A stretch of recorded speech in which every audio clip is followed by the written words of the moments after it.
The MG4 redefines its brand and redefines what customers should have to pay for a cutting-edge, compact 5-seat EV family hatchback. It probably won't be on your wish list if you're currently looking for a car of this kind. It should be.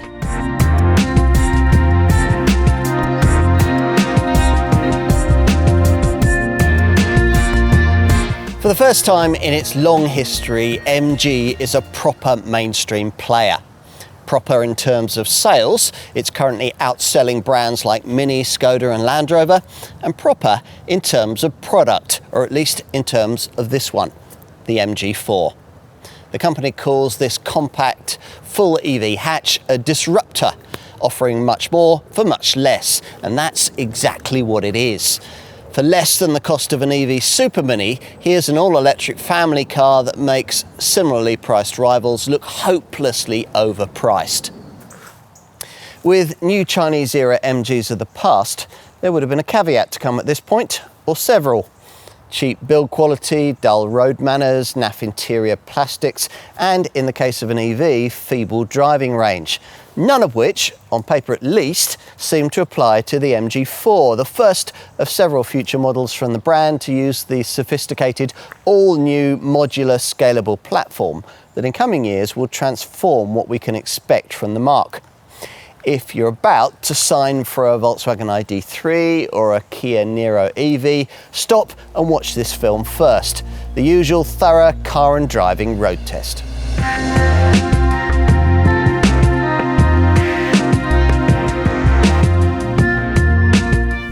There's no key or starter button, and thankfully, unlike some other Far Eastern models, no silly chimes either. Once you're comfortable in the seat, you just press the brake and the car comes to life. This is the first in a series of new era MG models that ride and handle at a similar level to pricier volume brand competitors. Being able to base everything on properly modern underpinnings helps, in this case the brand's freshly developed modular scalable platform. But there's more to the engineering here than that. A slender battery pack that occupies almost the whole wheelbase length, a compact rear-mounted motor and perfect 50-50 weight distribution. To start with, there's a choice of two powertrains, both of which put out 250 Newton meters of pulling power. The base 51 kilowatt-hour version has a 170 PS motor, manages 218 miles of range and makes 62 miles an hour from rest in 7.5 seconds. Ideally, you'll want to stretch to the 64 kilowatt-hour version, which has a 203 PS motor, is a fraction slower to 62 miles an hour, 7.7 seconds, but goes 281 miles between charges, or 270 miles if you opt for the plusher but portlier trophy trim spec. If that's not really enough for you, then wait until MG introduces the extended range model, which has a larger 77 kilowatt-hour battery and targets 329 miles of range. For the future, a dual motor all-wheel drive performance hot hatch model is planned, which will be the fastest MG in history, with 443 brake horsepower and a sub 5 second 0 to 62 mile an hour sprint time. We hope MG does something about the steering feedback by the time it introduces that car, because there isn't much of that here. Which is a shame, because in most other respects this car feels really quite sporty. As promised, that new chassis helps the car feel taut and responsive, and though the ride's on the firm side, it's something that you could live with, and it gives you the feel that this MG would be up for a few playful back roads if you could afford the battery range to let it have its head. Do that and you'll find decent body control, eager traction, and not too much evidence of the portly near 1.7 tonne curb weight. It's easily the most entertaining MG to date. You'd expect various drive modes and settings, and sure enough, this MG provides them. There are 5 driving modes: normal, sport, eco, snow and custom, and 4 selectable regenerative braking settings: weak, medium, strong and adaptive. The fiercest of these doing 80% of braking for you. Annoyingly, there's no dedicated button for the drive modes, nor are there paddles for the regen settings, so you have to fiddle with small virtual buttons buried in the menus of the center screen to access all the various options, which is also necessary if you're to turn off the constant beeping from the lane departure warning system. All this gives you the feeling that MG is still getting to grips with some of the technology demanded of a modern EV like this. It's all there though. For the money, you're getting a very complete package indeed.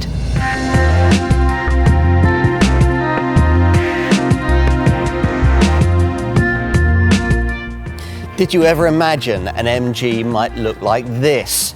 More to the point, did you ever imagine an ordinary family hatchback might look like this? Like us, you might wonder whether a humble EV limited to 100 miles an hour really needs the downforce of a twin aero rear spoiler, but hey, why not? That's a feature limited to this top trophy spec, as is the strobe patterned rear center light bar, which will illuminate your MG4 distinctively as you search for it in the Tesco car park on a wet Friday night. Think of this car as a Chinese take on a Volkswagen ID.3 and you won't be far off the mark. The two EVs are similar in size, and if anything, the MG4 looks more contemporary, almost Cupra-like, with its floating roof, heavily sculpted black lower bodywork, short rear overhangs, and intricate rear light clusters. It's also the first MG model with badging referencing its SAIC conglomerate parent in the side of the rear light unit. The insectoid looks could do with a larger set of wheels than the standard 17-inch rims to set them off, but aesthetically that's about it on the debit side. Flip the key fob and the projector LED headlamps spring into life, welcoming you in. What's in store inside? Something very different is the answer. It feels minimalist, uber modern, and a whole generation on from anything MG has previously ever offered us before.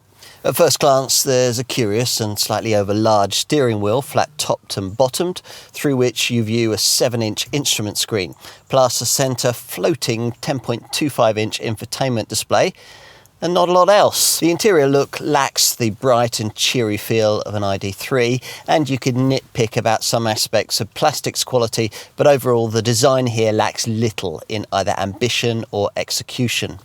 Apart from the rotary drive selector and the accompanying electronic parking brake switch, the only physical dash controls are a row of buttons beneath the central screen. The far left one brings up a climate screen that requires far too much of your attention away from the road in order to perform simple temperature tasks. As we've said before, systems like these represent a step backwards in cabin ergonomics. We're not especially keen on these unmarked toggle steering wheel controls either, though you'd probably get used to them in time. Apart from that though, unless you object to the rather dark, dour feel and the rather basic design of the square twin screens, one writer thought they looked like they were sourced from a Radio Shack fire sale, there's little else to object to.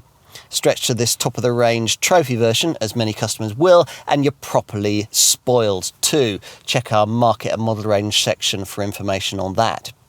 A few more words on those screens. The instrument one isn't particularly configurable and seems rather over-cluttered with information, with speed and range in the centre, driver assist features on the left, and selectable data readouts on the right. This large centre screen could do with a clearer interface too, the homepage being one of those that you can split into customisable widgets. Here we've got charging, weather, radio and navigation. A shortcut right-hand column connects you quickly through to nav, music, phone and vehicle functions. Apart from the rather narrow door bins, storage provision's decent. You get a deep stowage bin beneath the central armrest with a netted pouch ahead of it, plus a covered drawer between the seats and twin cup holders above which you'll find a 12-volt socket and a USB-A port. There's also a properly sized glove box and a tray for your smartphone, which with this top spec version includes a charging mat. MG's remembered a sunglasses compartment too. You might find it annoying that there's no way of turning the car off should you wish to park up and remain in it. The only way of powering the MG4 down is to get out and lock it. Let's gain access again and take a look in the back. A great benefit of EV drivetrain packaging is the way that it usually frees up surprising amounts of rear seat legroom, which is again the case here. Even a 6-foot adult wouldn't have too many complaints in this case. Look carefully and you'll see that subtle cost-saving choices have been made. The lack of a central armrest and an overhead grab handle, for instance, but you're more likely to notice the absence of an obstructive centre tunnel. And the smart blue upholstery stitching is also quite nice. Plus there are reasonably sized bins in the doors and seat back stowage. Usefully, there are also 2 more pockets higher up for smartphones, and down here a socket from which to charge them with a cubby just below. Out back, the tailgate rises to reveal a 363 litre boot that looks reasonably sized but is 22 litres smaller than that of a rival Volkswagen ID.3. Still, there are small netted side pockets, plus the practical shaping means you can make good use of what's available, and there's an adjustable height floor under which you can conveniently store the charging cables. No room is provided further down for any sort of spare wheel though, so as with most EVs, in the event of a puncture, you'll be stuck at the side of the road with a pump and a tin of sealant. There's no room for the carriage of lengthy items if the back seat is occupied, because MG provides neither a ski hatch or a flexibly split backrest. Flatten that and up to 1,177 litres of capacity is freed up. Unlike some other EVs, MG doesn't provide you with any extra storage space beneath the bonnet.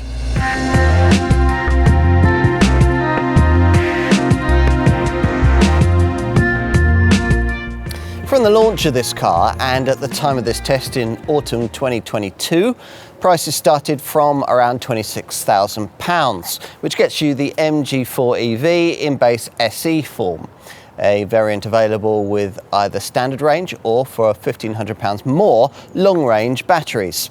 The top trophy version, around £31,500, only comes in long-range form. Now, these figures might sound a lot if you're not familiar with EV pricing these days, but they represent a massive saving on segment rivals and also undercut smaller EVs too. The key segment rival, Volkswagen's ID.3, starts at around £37,000, as does a Kia Niro EV. Even in a much smaller Vauxhall Corsa electric Super Mini costs around £31,000. That was at the time of this test. You could also consider a Nissan Leaf, priced from around £29,000 at the time of this test. But the usual 39 kilowatt-hour version of one of those takes you only 168 miles between charges, about 50 miles less than an MG4. Most EV customers buy with finance, and there things look even better. The volume MG4 SE long-range model would, at launch, require £300 a month from you for a 3-year, 30,000-mile package after a £4,000 down payment. Compare that to £564 a month for a rival Volkswagen ID.3, or £417 a month for a smaller Renault Zoe, and £430 a month for a smaller Vauxhall Corsa Electric. You get the idea. There are big savings to be had here. As advertised, this truly is disruptive pricing. It isn't as if MG has skimped on kit either. SE models get automatic LED headlights and rear lights, rear parking sensors, LED tail lamps, 17-inch alloy wheels, adaptive cruise control, automatic climate control, a 7-inch instrument screen, an alarm, and MG iSmart app connectivity. Media connectivity is taken care of by a 10.25-inch colour touchscreen incorporating a 4-speaker DAB audio system and Apple CarPlay Android Auto smartphone mirroring. Is it worth stretching to a top trophy variant like this one? You might well think so. With that, you gain a 2-tone roof, a fancy patterned rear centre light bar, this twin aero rear spoiler, rear privacy glass and power folding mirrors. Inside at trophy level, there's a faux leather interior with an electric driver's seat, heated front seats and a heated steering wheel. plus Bluetooth, satellite navigation, a 360-degree camera, wireless phone charging, and an auto-dipping rear-view mirror. In terms of media stuff, Trophy spec gets you an improved 6-speaker DAB audio system with 3D sound, plus MG's suite of live services, including weather, live traffic, and access to Amazon Music. Across the range, options are few, but a towing mode is provided so that you can add a tow bar, which isn't possible with every EV in this class. You'll need to pay extra for most of the available paint colours. Choose bright volcano orange paintwork if you really want your MG4 to stand out. What about safety provision? Well, MG cars have taken a huge step forward in that regard in recent years, and this one continues that trend thanks to a very complete suite of MG Pilot features. The active emergency braking system has pedestrian and bicycle detection. There's lane keep assist with a lane departure warning system, intelligent speed assist with traffic sign recognition. There's intelligent high beam assist that'll dip your headlights for you at night. There's driver attention alert, that's there to warn you if drowsiness is detected. And even a traffic jam assist system which will effectively drive the car for you at low speeds in congested queues. As you'd expect, the usual front, side and curtain airbags feature too, along with Isofix rear child seat fastenings. This top Trophy trim level adds more. Along with adaptive cruise control, there's blind spot detection to stop you dangerously pulling out in front of another vehicle, lane change assist, allowing you to switch lanes with a click of the indicator, door opening warning, alerting occupants about to open their doors in the face of oncoming traffic, and rear cross traffic alert. Now that's there to warn you of oncoming vehicles when you're reversing out of a space. It's all very reassuring.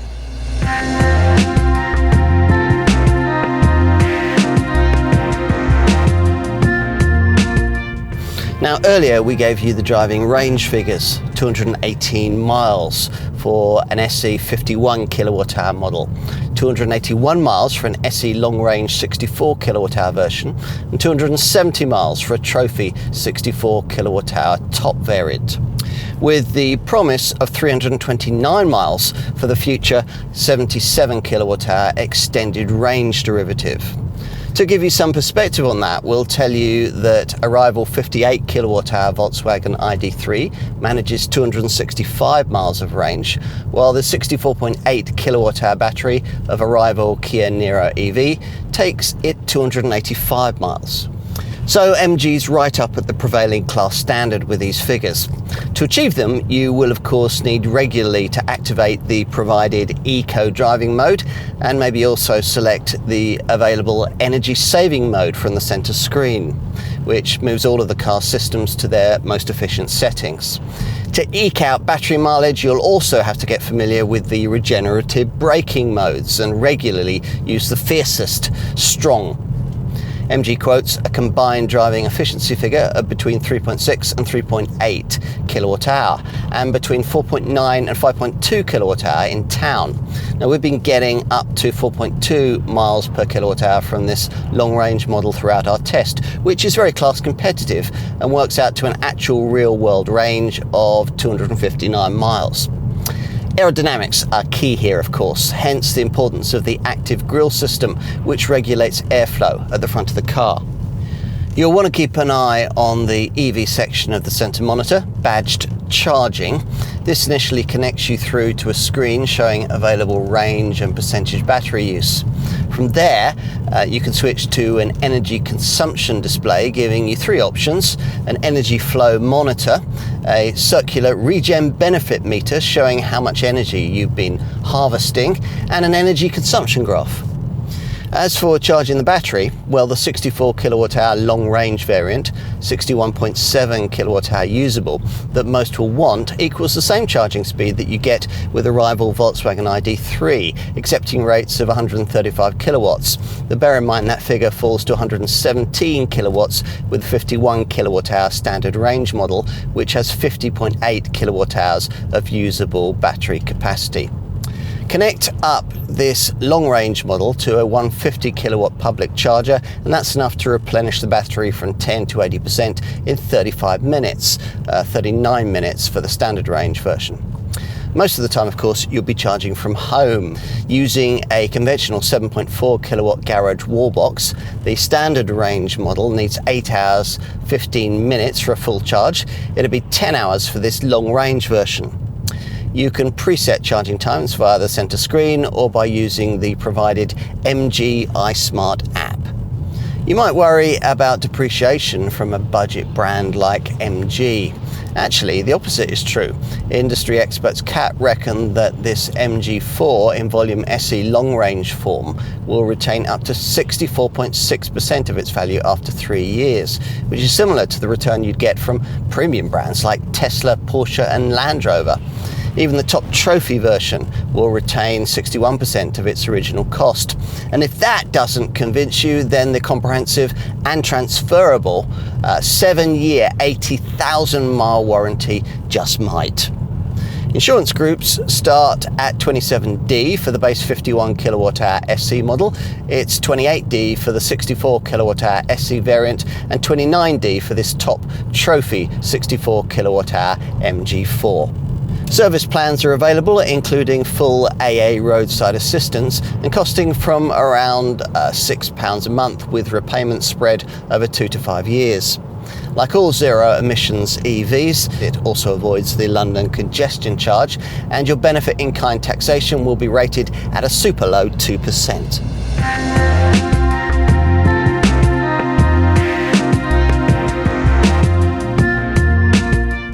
Since MG was taken over by the Chinese SAIC conglomerate, the cars it sold have been good value, well equipped and practical, but never desirable or dynamically truly class competitive. All that changes with the MG4. What's really important here is that the basics are right. In fact, this is one of the most surprising cars we've reviewed for ages. All the engineering stuff stacks up, it looks good, and driving range and charging figures are well up to snuff.